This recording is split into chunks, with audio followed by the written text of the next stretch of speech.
dia, querido, graça e paz. Seja bem-vindo ao nosso canal. E aqui nós vamos estar juntos por 52 domingos, né? Expondo aí o Catecismo Nova Cidade. Nós vamos usar esse catecismo de uma linguagem super simples, fácil, didática, contemporânea, sem perder nada do que diz respeito ao conteúdo do catecismo.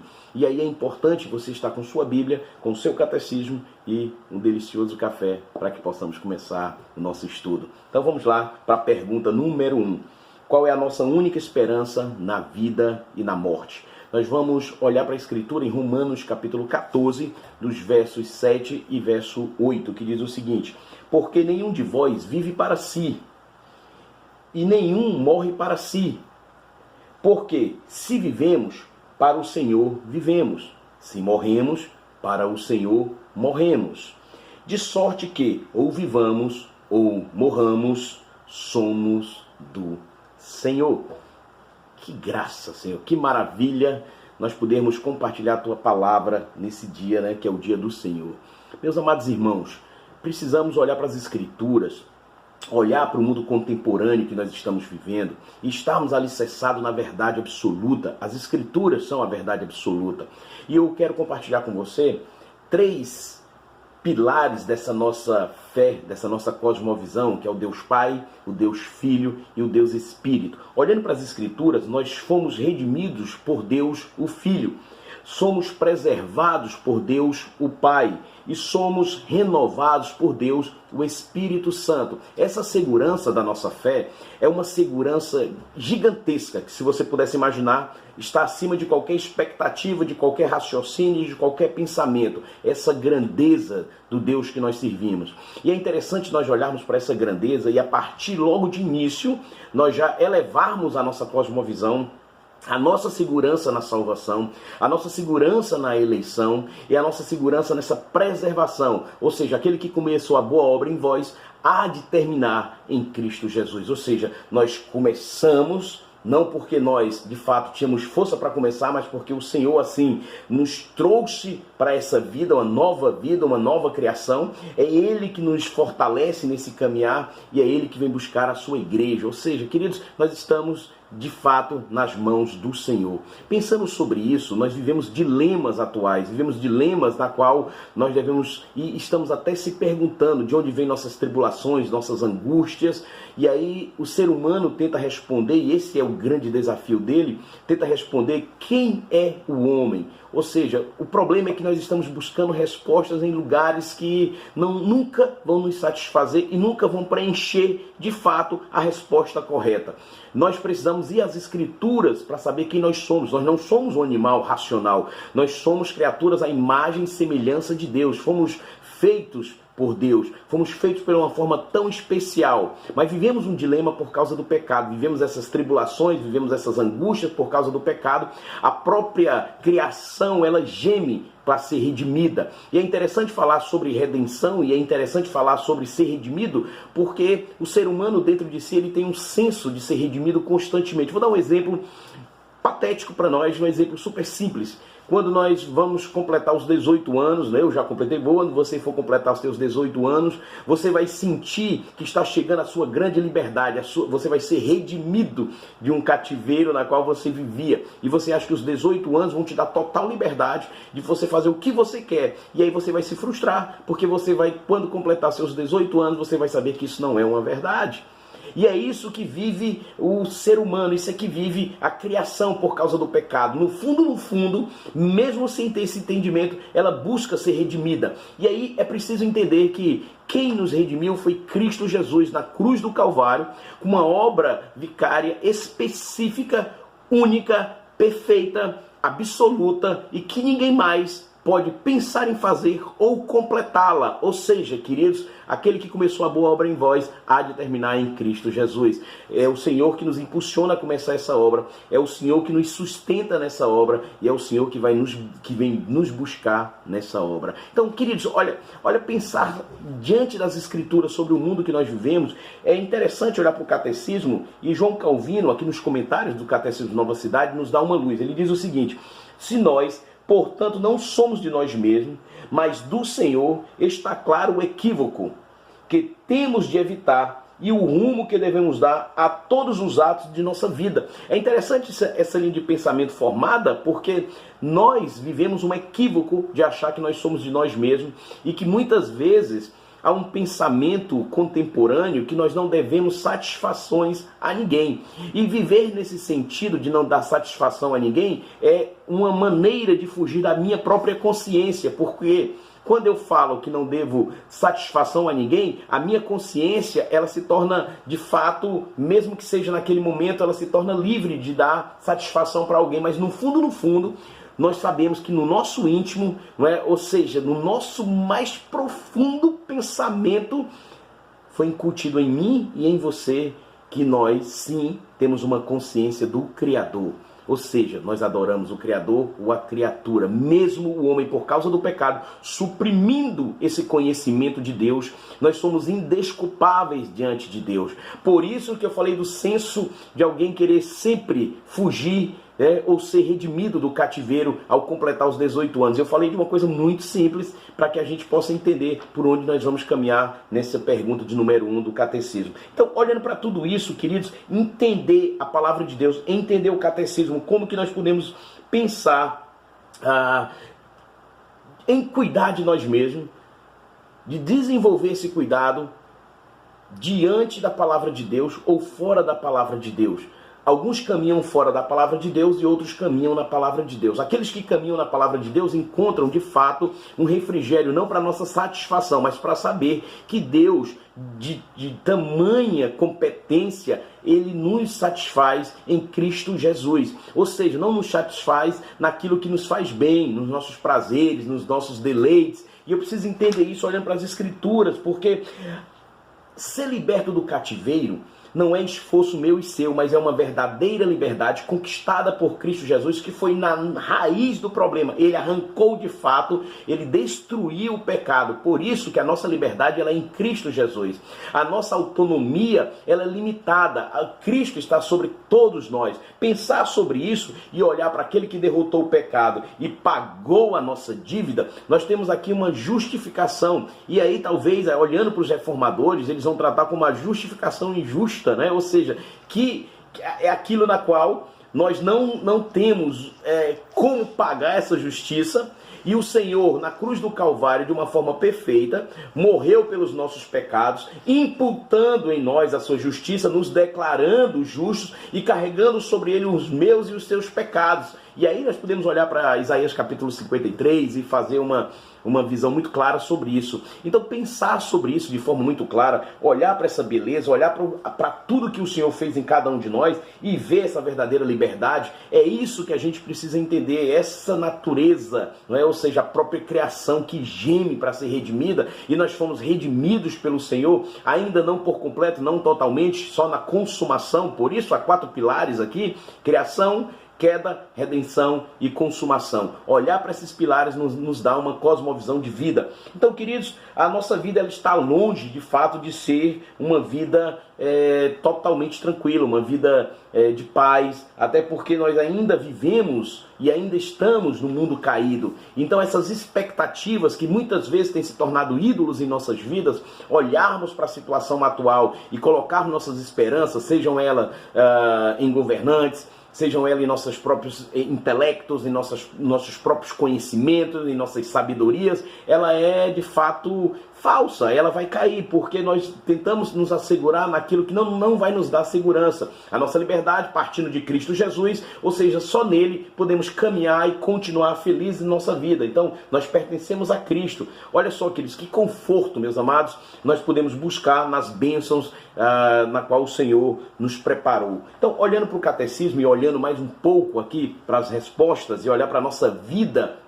na qual nós precisamos saber qual é a nossa única esperança na vida e na morte, e o catecismo faz algumas perguntas que nos direciona e nos faz pensar, e ele nos dá uns cliques bem legal. O princípio básico, então, é o seguinte: não vivemos para agradar a nós mesmos. Não podemos viver como se pertencêssemos a nós mesmos. Ou seja, queridos, nós não podemos viver essa falsa sensação de autocontrole de nós mesmos, de domínio de todas as situações. É só você pensar em uma questão muito prática. Há mais ou menos nem 2 meses ainda, mas vamos colocar 2 meses atrás, nós vivíamos uma expectativa de planejamento, de sonhos, e da noite para o dia teve uma mudança completa em todos os nossos planejamentos, em tudo aquilo que nós estávamos querendo fazer. De fato, nós ficamos decepcionados com o nosso próprio controle sobre a situação. Isso só mostra uma coisa, que só Deus é soberano sobre as coisas. Só Deus pode de fato conduzir a sua vontade absoluta, sem intervenções e sem Ele se decepcionar com tudo na qual Ele determinou. Agora nós não.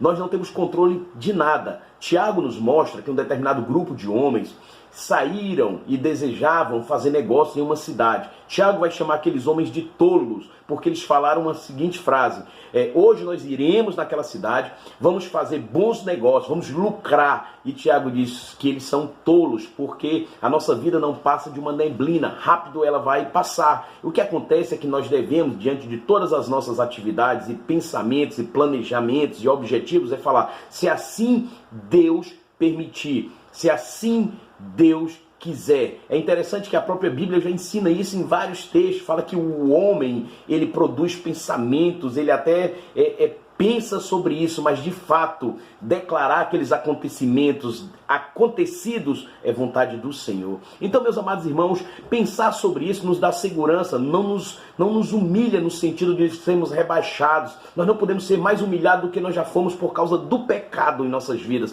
Muito pelo contrário, nós precisamos de fato entender quem nós somos, olharmos para o Senhor, entender que só Ele é capaz de nos redimir desse cativeiro da escravidão do pecado. E Ele fez isso perfeitamente na sua morte sacrificial, olhando tanto a sua humilhação como exaltação. Perfeitamente. Hoje nós estamos aqui conversando sobre o amor soberano de Deus sobre nossas vidas. É um reflexo da salvação. É um reflexo da glória de Deus sobre nossas vidas. É um reflexo da qual nós precisamos entender a primeira pergunta: qual é a nossa única esperança na vida e na morte? Se a minha esperança e a sua esperança não for Cristo Jesus, queridos, aonde você tem colocado sua esperança? Nós vimos agora que em menos de 2 meses, todas as nossas expectativas e esperanças foram por água abaixo. Essa palavra, essa primeira pergunta do catecismo parece que nunca foi tão atual como está sendo hoje para o povo brasileiro, ou para a nação, ou para o mundo. Entendeu, queridos? Então, se eu olhar para Cristo, e para muitos, como alguns judeus e romanos e outros que passavam ali na cruz de Cristo, olharam para um Cristo crucificado e a identificar aquele Cristo crucificado, zombaram dele, achando que sua fraqueza é que não fazia ele sair dali. Muito pelo contrário, poucos, e ainda hoje poucos, entendem que o que segurou Cristo na cruz foi o seu amor eterno pelos eleitos, foi o seu amor divino pelas pessoas. Então, queridos, o amor de Deus pelo mundo é um amor que a gente não tem como medir. E nós precisamos parar agora e entender que nós não podemos viver para agradar a nós mesmos. Paulo vai nos ensinar que o ato de beber um copo d'água glorifica a Deus. É interessante que na Reforma Protestante, os grandes desafios, primeiro era que a única vida que poderia glorificar a Deus era uma vida que fosse centrada dentro da igreja ou nas atividades da igreja. Ao decorrer, tanto com os pré-reformadores como a Reforma, e principalmente no século XIX ali, com o neocalvinismo, com o desenvolvimento da cosmovisão dentro das esferas, a autonomia das esferas, nós podemos entender que a liberdade que o Senhor nos deu foi para cultivar, foi para produzir, e nós fomos colocados e inseridos nessa vida para glorificar a Deus, seja Ele no meu trabalho, seja Ele pastoreando a igreja, seja Ele estudando, seja ela fazendo uma atividade física, ou produzindo uma música, ou pintando um quadro, ou recolhendo um lixo, ou lavando um prato. Tudo que nós vamos fazer para a glória de Deus. Por isso que se eu não entender qual é a nossa única esperança na vida e na morte, nós não vamos entender de fato o nosso papel aqui dentro da criação divina, dentro da criação de Deus. Então, meus amados irmãos, pensar sobre tudo isso, pensar sobre esse catecismo tão atual para nós, entendermos que nós precisamos ouvir de fato a voz do Senhor, clamar pela voz do Senhor em nossos corações, orar, ler a palavra, nos reunirmos de fato como igreja, nos reunirmos com nossos familiares, orarmos. Nós precisamos entender o quanto o Senhor é grande, o quanto o Senhor é majestoso diante da sua palavra, o quanto Ele tem controle sobre todas as coisas. E nós hoje estamos assustados, estamos muitas vezes desesperados, aflitos, angustiados com a situação atual. Nós estamos vivendo um momento crítico na qual o homem, dentro da sua expertise, diante da ciência, diante do seu atributo de controle que ele possa imaginar, não tem controle sobre nada. Nós sabemos que se não for as misericórdias do Senhor sendo renovada todos os dias, só Ele, querido, pode de fato nos mover de um lugar para o outro. Só Ele pode dar vida para aquele que estava morto em seus delitos e pecados. Só Ele pode nos fazer assentar nas regiões celestiais. Só Ele, querido, pode trocar um coração de pedra por um coração de carne. Só Ele pode aspergir em mim e em você novo fôlego de vida. Então, queridos, qual é o nosso propósito nessa vida, se não glorificar a Deus e gozá-lo para sempre? Qual é? Qual é a nossa atitude diante dessas perguntas? Como que nós podemos nos relacionar com Deus, vivendo num mundo tão barulhento, tão distante, tão afastado da verdade?